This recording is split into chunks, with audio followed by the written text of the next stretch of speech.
17 राज्यों में एक साथ पीएफआई की रीढ़ तोड़ी गई है। सीबीआई की छापेमारी हुई है। रामपुर जो आजम खान का गढ़ है, जहां से आजम खान की तबाही और बर्बादी, जहां से कूद करके आजम खान कहता था कि ये तनखैया हैं, ये डीएम से और एसपी से मत डरियो। उस आजम खान के रामपुर में, पूरे उत्तर प्रदेश में, बिहार में, गोवा में, पंजाब में, मध्य प्रदेश में एक साथ पीएफआई की रीढ़ तोड़ने की तैयारी हुई है।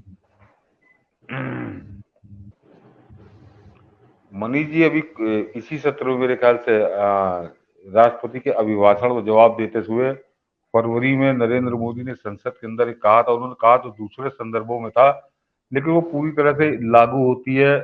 उन्होंने बड़ी छाती ठोक के कहा था कि एक अकेला सब पर भारी पड़ रहा है। इन कांग्रेसी राहुल गांधी बैठा हुआ था संसद में, तो वो तो राजनीतिक बयान था, लेकिन वो वही है कि ये देश विरोधी तत्वों से, देश के दुश्मनों से, देश की आस्तीन के सांपों से अकेला वो आदमी लड़ रहा है और फिलहाल तो भारी पड़ रहा है। फिलहाल तो भारी पड़ रहा है। उसी का नतीजा के खिसिया के गुंडे बदमाशों को मैदान में उतारने की तैयारी नीतीश कुमार ने शुरू कर दी है। और मैं जो बात कह रहा हूँ उसका आपको बिल्कुल प्रत्यक्ष उदाहरण कल सवेरे मिल जाएगा कि पीएफआई के यहाँ पड़े छापे, उनके ऊपर हुई गिरफ्तारी पे ये कोई सेकुलर, चाहे वो नीतीश कुमार हो, चाहे अखिलेश यादव हो, चाहे तेजस्वी यादव हो, चाहे ममता बनर्जी हो, शरद पवार हो, इनमें से कोई भी पीएफआई के खिलाफ एक शब्द नहीं बोलेगा। एनआईए की कार्रवाई के लिए एनआईए को धन्यवाद नहीं देगा। हाँ, इनमें से कुछ लोग पीएफआई के ऊपर बड़ा अत्याचार हो रहा है, मुसलमानों को डराया जा रहा है, ये कह के छाती कूटने लगेंगे। तो नरेंद्र, इससे आप समझ लीजिए कि माहौल क्या है और इस देश का प्रधानमंत्री कितने विपरीत वातावरण में, कितनी भीषण लड़ाई वो लड़ किसके लिए रहा, हमारे आपके लिए।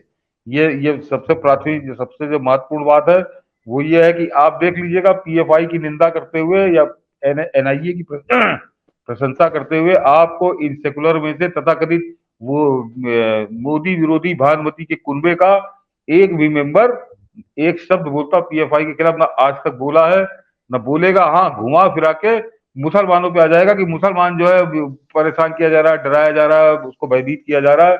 ये कुचक्र ये लोग चलाएंगे।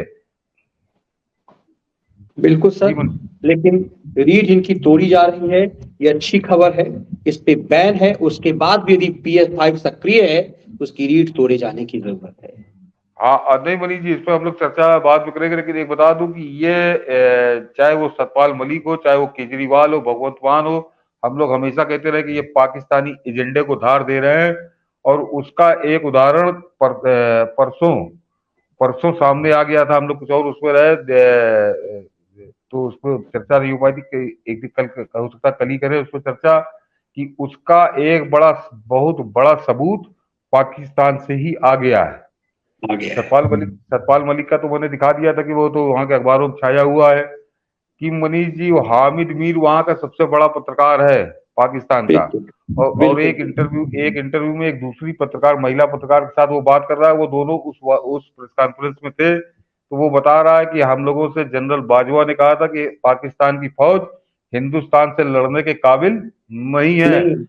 और ये भी उसने कहा था कि हमारे पास टैंकों में, तोपों में और जहाजों में पेट्रोल डलवाने का, ईंधन डलवाने के पैसे नहीं है। इस हालत में हमें और पाकिस्तान की फौज लड़ने के काबिल नहीं है। तो दर्शक ये समझ ले कि मैं कुछ चीजें डॉट जोड़ने पड़ते हैं आपको कि पाकिस्तान अभी, या हम अक्सर कहते रहे, कल ही परसों मैंने बोला था कि जब 4 बार लड़ा, चारों बार पाकिस्तान को रगड़ रगड़ के मारा, जैसे मरे हुए कुत्ते को मारा जाता है।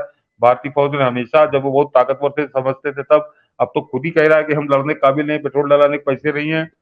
तो उसको सबसे सस्ता यही हथकंडा है कि यहाँ पे हिंदुस्तान में आस्तीन के सांपों को 2-2 4-4 करोड़ रुपए बरसाओ, और ये वो काम करेंगे जो हम नहीं कर पा रहे हैं या हम नहीं लड़ सकते हैं।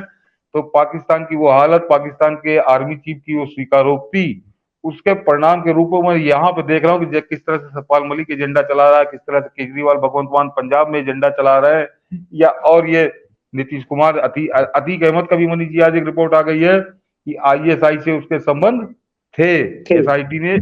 एसआईटी ने अभी प्रथम दृष्टया बताया है, अभी और खुलकर आएगा मामला सामने।